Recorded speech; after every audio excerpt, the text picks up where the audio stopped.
কিরে আবেদ, খেলা তো ভালোই দেখাইলি, পিএসসির প্রশ্ন আউট করলি, আর সেই টাকা দিয়ে জনপ্রতিনিধি হতে চাইলি। বুড়া বয়সে এগলা হাল, সময় থাকতে ভালো হয়ে চল। ধান্দাবাজি বাদ দে, লেবাস এবার ছাড়ি দে। তোর এই লেবাসের কারণে ভালো মানুষগুলো এখন খারাপ ভাবে মানুষ দেখে। আরে ভাই, অনেক বড় ভুল কাজ করছো। জানো না আমি ধরা পড়ি সামান্য আসলে ড্রাইভার পোস্টর। এখন দেখো মোর ধন সম্পদে ভরপুর, কিন্তু এতদিন পর যে মোর এলে শোক পাশ হয়ে যাবি তা মুই জানতে পারো না রে ভাই। এখন মুই যাও কোটে ফেসবুকে ঢুকলেই দেখো আবেদালি আবেদালি, ফেসবুক থেকে বার হলেও দেখো আবেদালি আবেদালি। মুই তো যেখানেই যাও তো সেখানেই অপমানিত হওয়াছো। মোর যে এখন কি হবি, ওর বেড়াটাকে মুই শেষ করিল। ওর বেড়াটা মোর যে পোস্টত আসলো শুনবো নাকি সে পোস্টর থেকে বাদও দিছে তা। এখন মোর কি হবে, মোর সাওয়ালেরও কি হবে। চ্যালেঞ্জ 24 মোর জীবনটা মোর শেষ করে দিলে।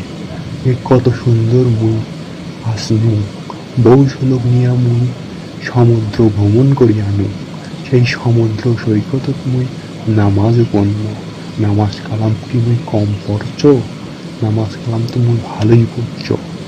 এমনকি মুই ড্রাইভার করতে করতে সিটত বসেও নামাজ পড়ছো।